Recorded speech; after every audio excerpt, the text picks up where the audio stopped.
नमस्ते स्टूडेंट्स। आप पढ़ रहे हैं इलेक्ट्रॉनिक्स। इलेक्ट्रॉनिक्स में आप इम्पीडेंस यानी ट्रांजिस्टर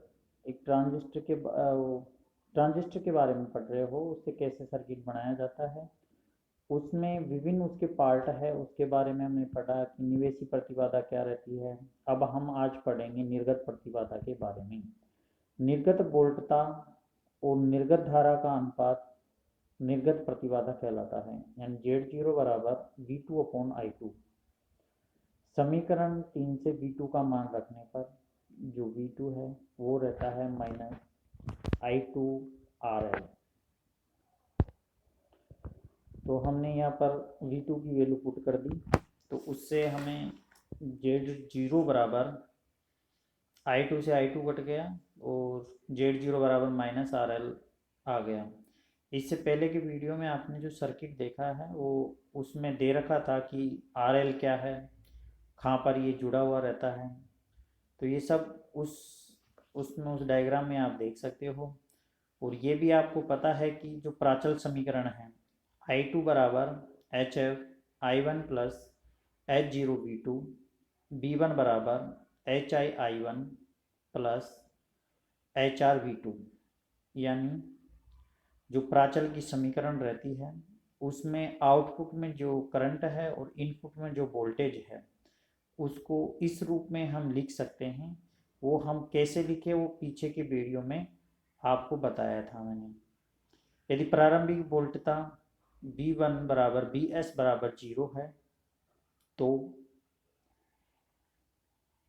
समीकरण 17 से B1 की वैल्यू इसमें 0 पुट कर देंगे तो हमें 0 बराबर HI1 प्लस HR V2 प्राप्त होगा।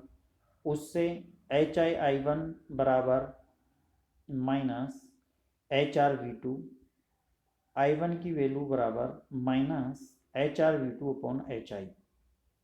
इससे हमें समीकरण 18 प्राप्त हो गई। इसमें हमें I1 की वैल्यू इनपुट में जो करंट रहती है वो हमें प्राप्त हो गई। तो I1 की वैल्यू समीकरण नंबर 16 में इसको पुट कर देते हैं, यानी जो इक्वेशन है I2 बराबर HF I1 प्लस H0V2, उसमें I1 की वैल्यू को हम पुट कर देते हैं। तो I2 बराबर हमें प्राप्त होता है I2 बराबर -HF HR V2/HI plus H0V2। I2 बराबर V2 हम इसमें कॉमन ले सकते हैं, तो H0 माइनस HF/HR/HI।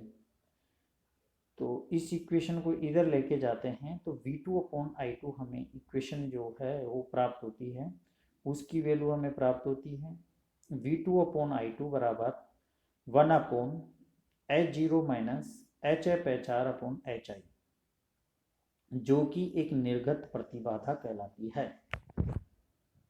यानी V2/I2 की जो वैल्यू हमें प्राप्त होती है वो HI/H0HI माइनस HF/HR। आपको पिछले वीडियो में मैंने बताया था कि HI क्या है, HF क्या है, H0 क्या है। तो वहाँ से आप इसकी वैल्यू पुट कर सकते हो इसमें। और निर्गत प्रतिबाधा जो V2/I2 बराबर Z0 है वो इस सर्किट से आप प्राप्त कर सकते हो। समीकरण 15 की तुलना नीचे करने पर, यानी V2/I2 की वैल्यु Z0 होती है तो इस इक्वेशन में वो हमने पुट कर दिया तो हमें प्राप्त हुई है Z0 बराबर HI/H0HI माइनस HF/HR। अब इसमें RS, जो अगर हम एक प्रतिरोध लगा देते हैं RS उपस्थित हो तो फिर क्या होता है, यानी इनपुट में हम एक रेजिस्टेंस लगा देते हैं उस सर्किट के अंदर RL, then what we find equation, यानी output impedance. In that case we find V2/I2 बराबर 1/H0 minus H F H R upon H I plus R S, H I plus R S को हम H zero से multiple करते हैं और ये ऊपर चली जाती है इक्वेशन, यानी हम कह सकते हैं कि जेड जीरो बराबर H I plus R S upon H zero R S plus H I H zero minus H F H R Z zero बराबर H I plus R S H zero R S plus D H, यानी हमें जो output resistance, output प्रतिबाधा है, निर्गत प्रतिबाधा है, उसमें यदि इनपुट में हम आर एस जोड़ देते हैं तो हमें क्या इक्वेशन प्राप्त होती है, तो वो इक्वेशन है जेड जीरो बराबर H I plus R S upon H zero R S plus del H, ये इक्वेशन हमें प्राप्त होती है। धन्यवाद। मेरे को ये आशा है कि आप इस वीडियो को देख के इसकी कैलकुलेशन करेंगे और जो सर्किट है वो पिछले वाले वीडियो में आप उसको देख के वो सर्किट बना के इस कैलकुलेशन को सोल्व करेंगे। धन्यवाद बहुत बहुत।